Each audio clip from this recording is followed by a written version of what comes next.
if you're going to be successful at base jumping, you need to have healthy relationships across the board. Healthy relationships with substances, healthy relationships with the people in your world, healthy relationship with yourself.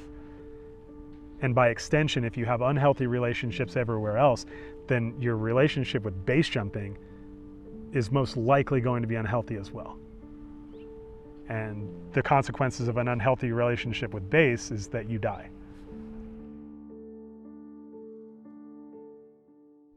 What first attracted me to base jumping was its ability to be used as a tool in big wall climbing. The least cool thing about big wall climbing, for me at least, is the descents. The notion that we could just like jump off the top of a climb that we had just done was incredible. You know, I had a certain sense of who I was and what my capabilities were, and that all got shattered the first time I tried to do a base jump. I had a lot farther to go, a lot more to achieve personally to become the person that I really wanted to be. And so base jumping was an excellent avenue for not only self-discovery, but personal growth. As a base jumper, since that first jump, I have become much more measured in the way that I approach base jumping. My jumping is more intentional than it was back then. Intention is a word that I think is misused across the board these days. Somebody's first base jump that was haphazard, that like, you know, they're on a trip with some friends, they never even planned to do it. Somebody pulls out a rig and says like, hey man, we're on this bridge right now, you can go base jumping. And they're like, really? No way, let's do it. Very little intention. Versus somebody that gets into it in a more measured way, saying, okay, I'm gonna do a bunch of skydives, then I'm gonna seek out some mentorship, I'm gonna get into some other extreme sports, I'm gonna develop the individual competencies, I'm gonna seek out experienced people to go do my first jump with, I'm gonna have knowledge of the equipment and the training necessary and the execution that I need to like perform, right? And then go do my first jump. That's intentional. I'm much more conscious of the very real dangers and consequences of base jumping. And so I'm almost forced to put more intention into it, having that knowledge. So I did this interview with Andy Lewis a couple weeks ago. He believes that the sadder you are, the easier it becomes to jump. That the people who don't have very much to live for make the jumps look easier and somehow do better because they're not thinking as much about death. They don't care as much. Oh my God. What would you Well, have to say to that? I got a lot to say about that. The first thing I have to say about that is a wildly dangerous perspective to be putting out into the world. And it fundamentally misunderstands that performance can be achieved in other ways. In order to perform well in base jumping, you must transcend your physical form. That's the way to do excellent base jumping, to be a pure operator. You know, as soon as you become a physical person, as soon as your ego is projected into the base jump, you have a bunch of worries and frustrations and memories and traumas and all these things that get projected into the base jump as well, which take your focus from the actual activity, which is like very mechanical, precise and aggressive. Whew. And there are several ways to transcend one's physical form. One, like you just mentioned, is to not give a shit about your physical form.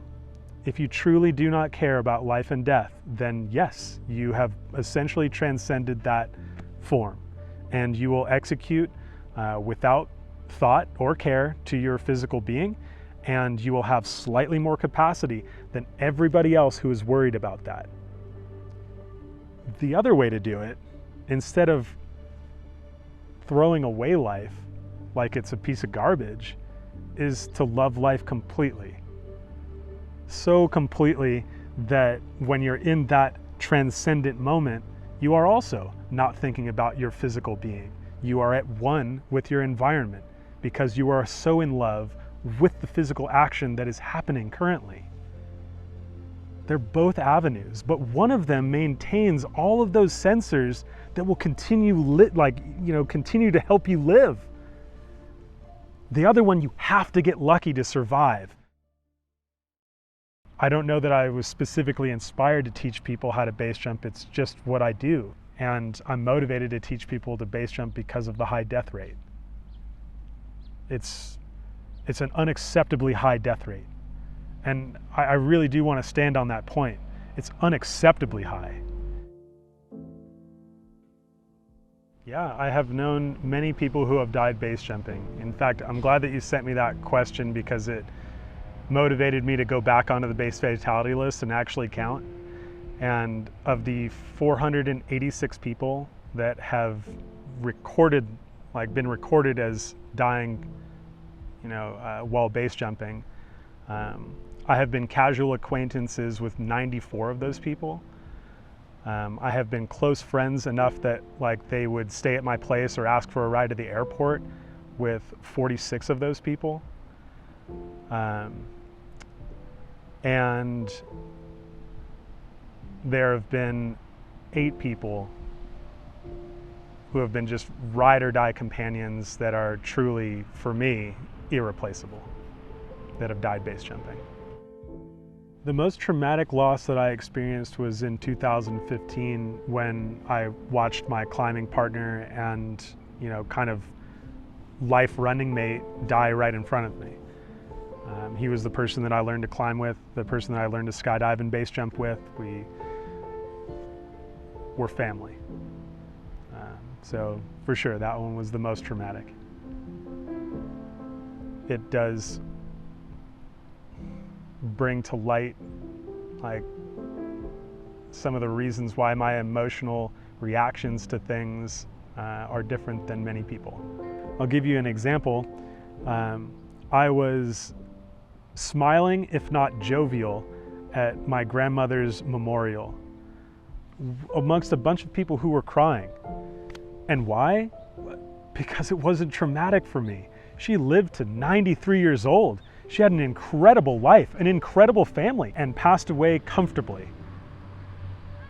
Compared to the tragic, untimely, and gruesome deaths of dozens of my friends preceding that, there was nothing to do for me in that moment but smile. She led a full life and met her end peacefully and in harmony with everything around her. Fucking fantastic. Over the losses I've experienced, the ways that I've coped with those losses have changed just like my base jumping. They've become more intentional. The first way that I cope with the loss of a friend is to give myself space. And I know that that is something that's challenging for people, though my recommendation is do it now because you're going to have to take that space eventually. The second is to stay healthy, physically.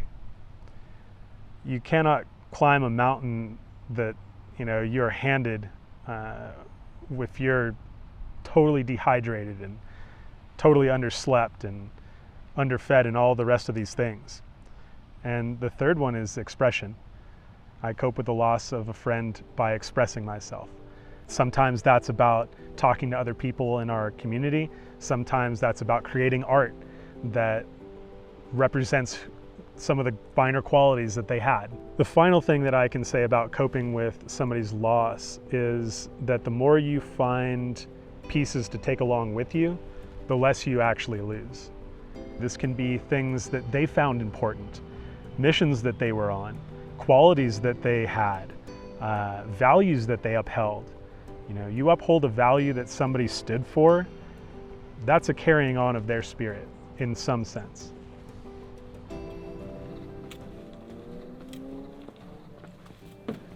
So here's the old Flanders van.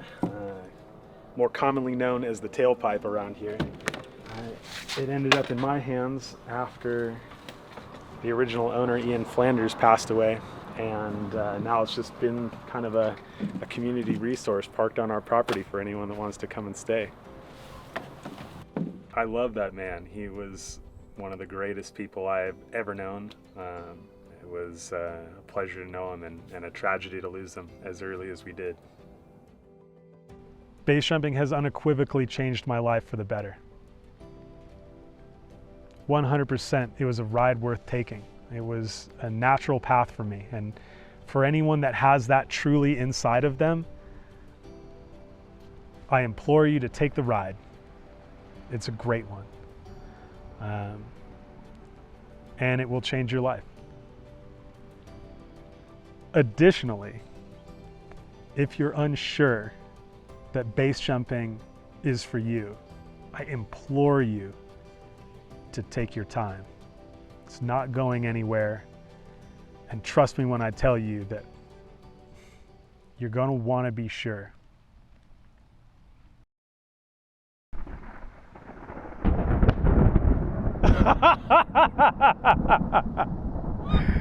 I rescind my statement about this being a no rain evening.